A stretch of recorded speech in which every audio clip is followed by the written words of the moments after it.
Hey! Dumating na ang aking order na plant.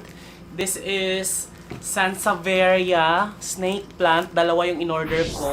Isa is snake plant fernwood. Yung isa naman snake plant dawi. Ganun yung ID niya. So, i-unbox natin to. Galing na to sa Bacoor, Cavite, Bacoor. May mga incoming pa ako galing Davao, galing Isabela. Mga rare na variety. So, mga kakaiba. Hindi siya mahirap siya hanapin ng mga variety.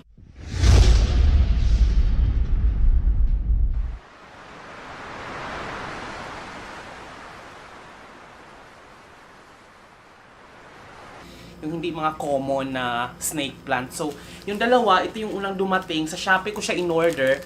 Check lang muna natin to kung okay ba para ma-release ko na yung payment.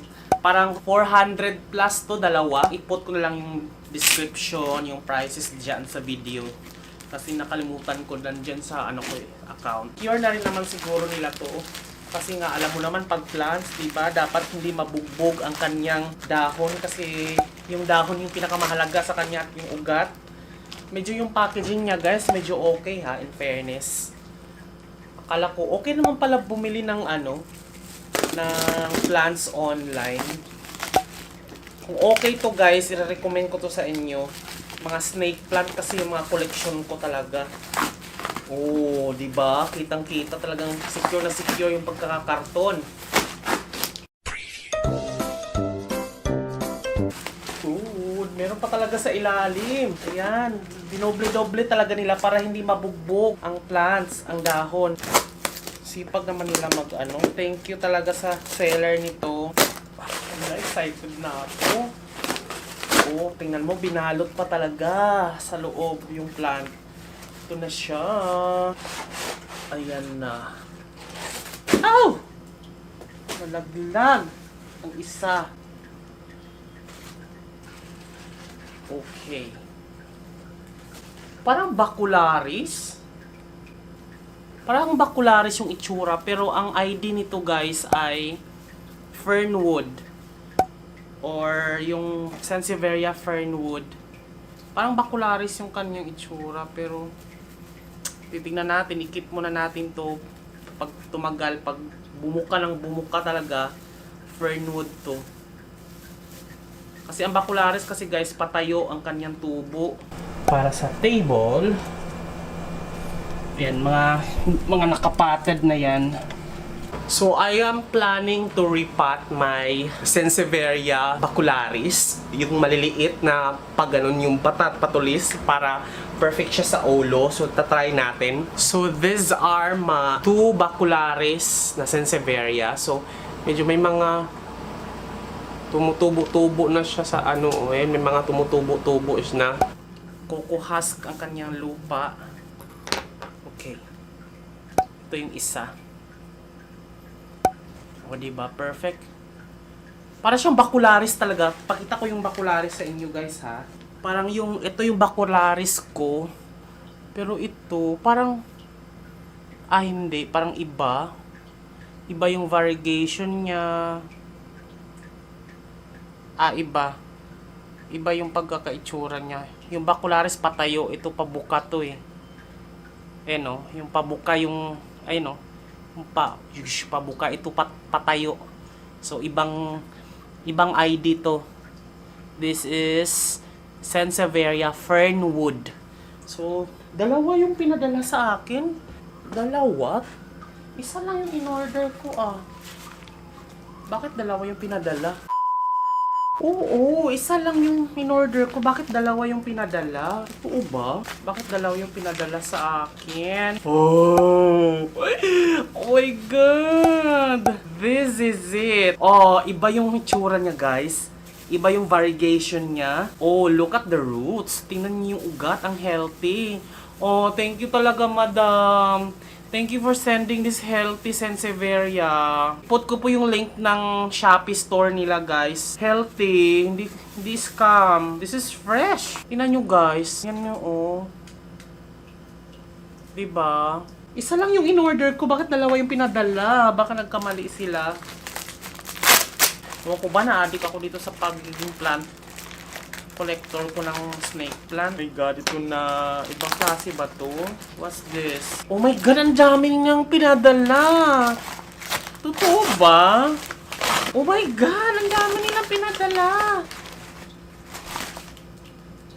Oh, malaki to. Saan ba galing to? Bakit iba yung order? Iba ba yung order ko? This is Malca Antonio Cayman. Baco or Cavite. Ba't ang dami nung pinadala nila? Totoo ba? Siguro marami silang ano. Iba? Magkaiba silang dalawa? They're totally different. Oh my god. Ano ba to? Parang pakonsuelo yung isa? Totoo ba? Yung isa, oh my god, look at! Oh my god, ang ganda! Tingnan nyo, oh! Oh! Oh my god! Oh my god, this is it! Medyo nabuka lang yung ano niya, kasi tinupi eh.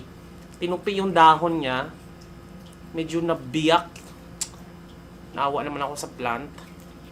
Nabiyak siya. Hindi na siya maganda tingnan. Pero, hindi ko alam, hindi, ito yung ano, ito yung Dawi. This is Dawi. And this one, hindi ko alam kung anong ID nito. Na-figure out ko, nag-search ako, tinanong ko yung mga ibang kakilala ko, mga seller, mga ganun, kung ano talaga yung ID nitong binili ko. Kasi sa online, ang kanilang ID na nilagay ay Sansevieria Dawi. Nung sinerge ko siya, further research, kinausap ko yung mga Sansevieria expert, hindi siya Dawi. This is Sansevieria Metallica Silver Siam. I was just a little frustrated kasi nga, this is amounting to 270 pesos. Pinurchase ko siya dahil nga sa ID niya na Dawi. As opposed to Metallica Siam Silver pala siya, na nakabili na rin ako galing sa Davao, na which is quite cheaper kaysa dito. So, nung nakita ko yung item, healthy siya, wala akong question, wala akong talagang, alam mo yung dahon niya, talagang silver na silver, pero it's a wrong identity. So, kung wrong ang identity ng isang item, you purchase a wrong item. In addition, sa seller, wala akong question talaga, sobrang napakabait, mabilis kausap, talagang magaan ka deal. It's just so happy na hindi nila alam kung ano yung mga binibenta nila. Ipi-PM ko pa yung seller kung ano yung ID nito.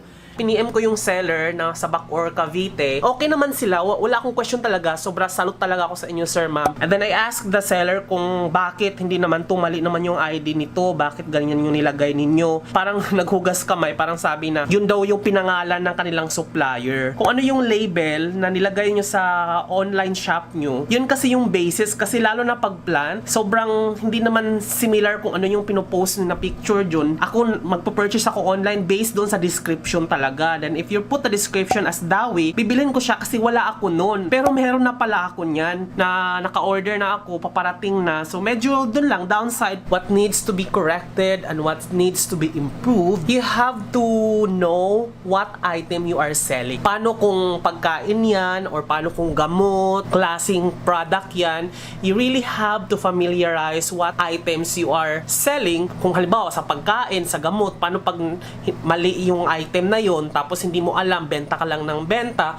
So, kawawa naman yung makakabili. Paano kung malason? Paano naman kung ma-allergy yung bibili sa food? Or ma-overdose yung bibili sa gamot dahil mali yung gamot or ganon. So, napaka-importante sa isang seller, guys, na alamin kung ano yung mga binibenta nyong item. Kasi in this case, I don't have any question about the item itself. Napaka-quality yung dahon, healthy, ang laki, then sobrang bait ng seller. Kaya nga lang talaga, ang medyo downside is they don't have any idea what they are selling, and it's a big no-no sa isang tindahan. Hindi mo alam kung ano yung binibenta mo. Akala ko ito yung Dawi. Ito pala siya, oh, ayan, oh, kulay white siya. Hindi ko alam, para siyang may hawig ng Metallica, na Sansevieria Metallica. Pero may paparating kasi akong silver or ano Metallica. So, i-compare natin. Galing Davao naman yun. So, collector ako ng mga snake plant. At big deal sa akin talaga yung ID. Kasi ayokong umulit isa pang similar identity ng collection ko. Kasi since maliit lang naman yung place ko, so mini-make sure ko na sa isang ID, isa lang yung item na magkakaroon ako. So, tulad nito, tinanong ko yung iba. Ito pala ay Futura Robusta Yan, naano ko na siya, nalagay ko na siya dyan. And then, may na-order na rin pala ako na paparating na ganito. So, kung alam ko lang na, well, sa bagay, free naman to. And then, the other one, dito ko muna siya nilagay. Ito yung, akala ko ay Dawi. Sansevieria Dawi. Pero ito ay Sansevieria Metallica Silver Siam. Kasi silver yun, ito yung variegation. And then, kaya ko siya temporary lang na nilagay ko lang siya dyan, tinakpan ko lang ng lupa kasi inaantay ko yung mga paparating pa kasi nakabili na ako ng ganito sa Davao. Pagsamahin ko na lang silang dalawa. Sana pala hindi na ako bumili nito kasi this is 270 pesos guys eh. So, antayin ko na lang yung isa kong Silver Siam na Metallica. Isang pot ko na lang sila itatanim para hindi masayang yung pot. Kasi isang ID lang naman eh. Bakit nila ako pinadala ng extra na ganito? Well, anyway, thank you so much, Madam, for sending me this Sansevieria. This is amounting to 460 plus, tatlo na. Pero dalawa lang yung in-order ko. There! Oh my God, wala na akong pagtataniman pa. Hanap pa ako ng paso. Tatlo yung pinadala sa akin. Thank you so much. Ilink ko yung description below yung shop nila para maka-order kayo ng Sansevieria sa kanila, guys. Bait ni ate, bait nung seller. Thank you guys!